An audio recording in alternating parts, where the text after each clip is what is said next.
Om Swastiastu. Wassalamualaikum warahmatullahi wabarakatuh. Salam sejahtera bagi kita semua. Kami dari kelompok 7 yang beranggotakan Cokorda Gede Agong Deo Sukma Prawira, Komang Rendirian Aprista, Nikomang Suari Anjani, dan Kadek Rian Pramana Dipta. Di sini kami akan presentasikan mengenai lembaga keuangan bukan bank, leasing, modal ventura pegadaian, asuransi, reasuransi dana pensiun, LPD, dan koperasi. Poin pertama akan dijelaskan oleh Cok Deo. Pengertian perusahaan leasing atau yang sering disebut dengan sewa guna usaha menurut Keputusan Menteri Keuangan Republik Indonesia nomor 448/KMK.017/2000 tentang perusahaan pembiayaan adalah kegiatan pembiayaan dalam bentuk penyediaan barang modal baik secara sewa guna usaha dengan hak opsi atau operating lease untuk digunakan oleh penyewa guna usaha atau lessee selama jangka waktu tertentu berdasarkan pembayaran secara berkala.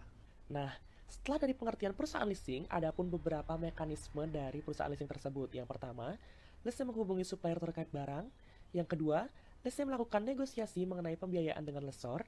Yang ketiga, lessor mengirimkan letter of offer yang berisikan tentang syarat-syarat. Yang keempat, penandatanganan kontrak leasing. Yang kelima, pengiriman order beli kepada supplier disertai instruksi pengiriman barang. Yang keenam, pengiriman barang dan pengecekan oleh lessee. Yang ketujuh, penyerahan dokumen oleh supplier kepada lessor. Yang kedelapan, pembayaran oleh lessor kepada supplier. Dan yang terakhir adalah pembayaran angsuran secara berkala oleh lessee kepada lessor. Dan perizinannya, yaitu yang pertama tentang Peraturan Perizinan POJK nomor 28/POJK.05/2014 tentang perizinan usaha dan kelembagaan perusahaan pembiayaan. Yang kedua, Keputusan Menteri Keuangan Republik Indonesia nomor 1213/KMK.013/1988 pasal 3 ayat 1, 2, dan 3.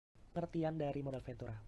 Ventura berasal dari kata venture yang memiliki arti sesuatu yang memiliki risiko tinggi, di mana investasi ini termasuk ke dalam risiko yang tinggi tetapi memiliki timbal balik yang tinggi juga.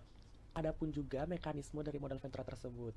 Pada prinsipnya, modal ventura merupakan suatu proses yang menggambarkan arus investasi yang dimulai dari masuknya pemodal dengan membentuk suatu pool of funds, proses pembiayaan pada perusahaan pasangan usaha, sampai proses penarikan kembali penyertaan tersebut atau divestasi. Adapun 3 unsur yang terlibat secara langsung di dalam modal ventura tersebut. Yang pertama adalah pemilik modal, yang kedua lembaga perusahaan profesional, dan yang terakhir adalah invest company atau perusahaan pasangan usaha. Aturan dan perizinan dari modal ventura. Yang pertama yaitu Peraturan Menteri Keuangan Republik Indonesia nomor 18/PMK.010/2012 tentang perusahaan modal ventura. Yang kedua, Undang-Undang nomor 40 tahun 2007 sebagai peraturan umum. Yang ketiga, POJK nomor 34/POJK.05/2015 tentang perizinan usaha modal ventura. Dan yang terakhir adalah POJK nomor 35/POJK.05/2015 tentang penyelenggaraan usaha modal ventura sebagai peraturan khusus. Pengertian dari pegadaian. Dilansir dari buku bank dan lembaga keuangan lain pada tahun 2016, karya Bustari Muhtar, Ros Ramidhani, dan Mani Kurnia, pegadaian adalah suatu lembaga keuangan bukan bank yang memberikan pinjaman kepada masyarakat dengan ciri khusus, yaitu secara hukum gadai. Adapun mekanisme atau prosedur peminjaman uang dalam pegadaian. Yang pertama, nasabah mencari informasi di bagian informasi. Yang kedua, nasabah dapat membawa jaminan ke bagian penaksiran. Yang ketiga, bagian penaksiran akan menentukan nilai taksir barang. Yang keempat, menentukan jumlah pinjaman beserta sewa modal. Dan yang terakhir adalah, jika nasabah setuju, jaminan akan ditahan dan memperoleh bukti gadai. Perizinan dari pegadaian. Yang pertama adalah POJK nomor 31/POJK.05/2016 tentang usaha pegadaian. Yang kedua, Peraturan Pemerintah nomor 10 tahun 1990 tentang perusahaan umum pegadaian. Dan yang terakhir adalah Peraturan Pemerintah nomor 178 tahun 1961 tentang pendirian perusahaan pegadaian. Sekian materi yang dapat saya sampaikan. Materi selanjutnya akan dilanjutkan oleh teman saya. Baik, di sini saya akan melanjutkan presentasi mengenai asuransi, reasuransi, dan dana pensiun. Menurut Undang-Undang Nomor 40 Tahun 2014, asuransi adalah perjanjian antara perusahaan asuransi dan pemegang polis yang menjadi dasar bagi penerimaan premi sebagai imbalan untuk memberikan penggantian kepada pemegang polis. Sedangkan reasuransi adalah usaha jasa pertanggungan ulang terhadap risiko yang dihadapi oleh perusahaan asuransi, perusahaan penjaminan, atau perusahaan reasuransi lainnya.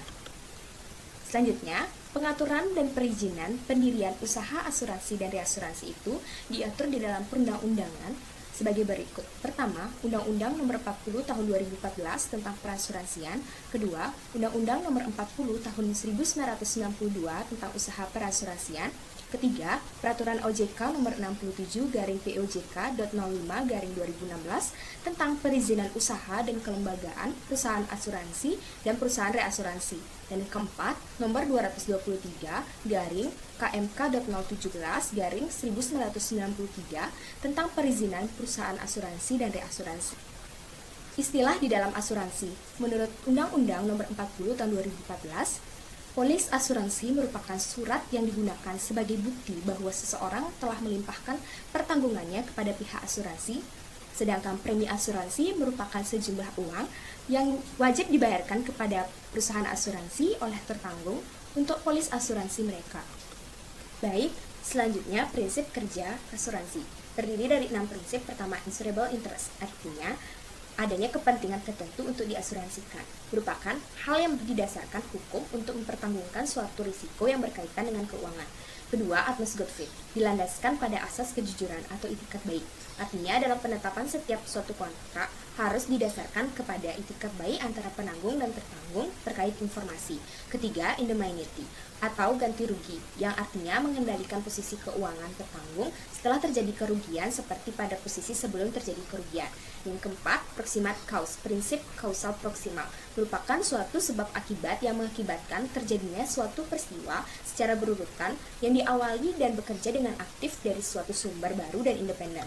Yang kelima, subrogation, pengalihan hak atau perwalian, merupakan hak penanggung yang telah memberikan ganti rugi kepada tertanggung untuk menuntut pihak lain yang mengakibatkan kepentingan asuransinya mengalami suatu peristiwa kerugian.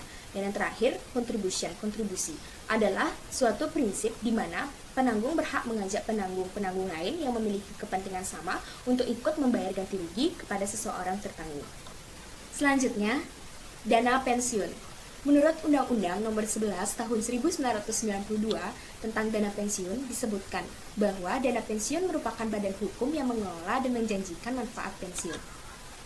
Pengaturan dan perizinan dana pensiun diatur di dalam peraturan perundang-undangan. Pertama, Peraturan Otoritas Jasa Keuangan Nomor 14/POJK.05/2016 tentang pengesahan pendirian dana pensiun. Kedua, Undang-Undang Nomor 11 Tahun 1992 tentang dana pensiun. Tiga, Peraturan Menteri Keuangan Nomor 21/PMK.010/2011 tentang pengesahan pendirian dana pensiun. Selanjutnya, manfaat dana pensiun. Manfaat dana pensiun ini dapat dilihat dari dua pihak, yaitu bagi karyawan dan bagi penyelenggara. Manfaat bagi karyawan. Pertama, dapat meningkatkan rasa aman dan motivasi karyawan untuk bekerja. Kedua, mendapatkan kepastian memperoleh penghasilan di masa mendatang. Manfaat bagi penyelenggara. Pertama, meningkatkan produktivitas kerja karyawan sehingga akan menghasilkan dampak positif bagi perusahaan. Kedua, akan terbentuk citra yang sangat positif dari masyarakat terhadap perusahaan. Tiga, karyawan akan lebih bersemangat untuk bekerja demi perusahaan. Pergeritan Desa merupakan lembaga keuangan tradisional yang dicetuskan dan didirikan oleh Gubernur Bali, Profesor Dr. Ida Bagus Mantra pada tahun 1978 sampai 1988, yang bersifat otonom, yang pendiriannya didasarkan kepada kebijakan lokal, yakni peraturan daerah dan AWKF desa setempat yang bertujuan membantu desa Pekraman dalam menjalankan sosio-kulturalnya. LPD berfungsi untuk menunjang aktivitas ekonomi masyarakat dan mendukung karma desa untuk bisa memanfaatkan peluang usaha yang terbuka. Selain itu, LPD berfungsi sebagai pengumpulan dana, pemberi kredit, dan menjadi perantara dalam lalu lintas pembayaran pada umumnya dan merupakan sumber pembiayaan pembangunan di wilayah desa adat yang ada di Bali. Berdasarkan Peraturan Daerah Nomor 2 Tahun 1958 dan Nomor 8 Tahun 2002, tujuan dibentuknya LPD untuk mendukung pembangunan ekonomi pedesaan melalui meningkatkan kebiasaan menabung masyarakat desa dan menyediakan usaha skala kecil untuk menghapus bentuk-bentuk eksploitasi dalam hubungan kredit, untuk menciptakan kesempatan yang setara bagi kegiatan usaha pada tingkat desa dan untuk meningkatkan tingkat monetisasi di daerah pedesaan. Menurut Peraturan Daerah Provinsi Bali Nomor 3 Tahun 2007 tentang Lembaga Pergeritan Desa Bab 4 tentang lapangan usaha, pada pasal 7 ayat 1, lapangan usaha LPD mencakup 1. Menerima atau menghimpun dana dari kerabat desa dan dalam bentuk keuangan dan deposito. 2. Memberikan pinjaman hanya kepada keramat desa. 3. Memberikan pinjaman dari lembaga-lembaga keuangan maksimum sebesar 100% dari jumlah modal, cadangan, dan laba ditahan, kecuali batasan lainnya dalam jumlah pinjaman atau dukungan bantuan desa. Yang keempat, menyimpan kelebihan likuiditas pada BPD Bali dengan imbalan bunga bersaing dan pelayanan yang memadai. Pada bab 5, pada pasal 9 Peraturan Daerah Provinsi Bali Nomor 3 Tahun 2017 tentang Lembaga Perkreditan Desa disebutkan bahwa 1. LPD dapat didirikan dengan modal awal paling sedikit 50 juta rupiah. Yang kedua, modal LPD terdiri dari modal inti dan modal pelengkap. Yang ketiga, modal inti sebagaimana dimaksud pada ayat 2 bersumber dari yang pertama modal disetor, yang kedua modal donasi, yang ketiga modal cadangan, dan keempat laba atau rugi dalam tahun berjalan. Yang keempat, modal pelengkap yang berasal dari cadangan pinjaman ragu-ragu atau CPRR, kumulasi penyusutan aktiva tetap. Definisi koperasi.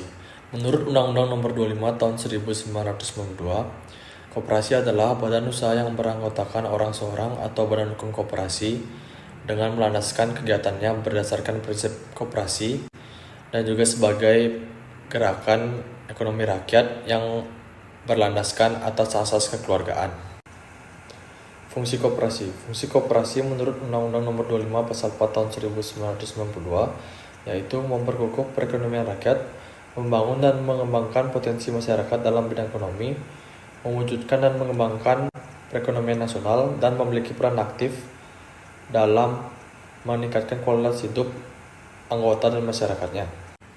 Tujuan koperasi. Menurut Undang-Undang Nomor 25 Tahun 1992, tujuan koperasi yaitu pertama, menyejahterakan para anggota dan masyarakat luas. Yang kedua, memberi kontribusi dalam membangun tatanan perekonomian negara. Yang ketiga, membantu mewujudkan masyarakat yang adil dan makmur. Lapangan usaha koperasi. Menurut Undang-Undang Nomor 25 Tahun 1992, yang pertama ada koperasi simpan pinjam. Adalah koperasi yang bergerak di bidang simpanan dan pinjaman sebagai salah satu usaha yang melayani anggotanya. Yang kedua, koperasi konsumsi. Koperasi yang beranggotakan para konsumen dengan menjalankan kegiatan jual beli menjual barang konsumsi. Yang ketiga, koperasi produsen. Koperasi yang beranggotakan para pengusaha kecil dengan menjalankan kegiatan pengadaan bahan baku. Yang keempat, koperasi pemasaran. Adalah koperasi yang menjalankan kegiatan penjualan produk atau jasa koperasi atau anggotanya. Yang kelima, koperasi jasa. Adalah koperasi yang bergerak di bidang usaha jasa lainnya dan koperasi yang menyelenggarakan kegiatan usaha pelayanan jasa non-simpan pinjam yang diperlukan oleh anggota dan non-anggotanya. Modal usaha koperasi. Menurut Undang-Undang Nomor 25 Tahun 1992, Pasal 41 Ayat 1, modal koperasi terdiri dari modal sendiri dan modal pinjaman.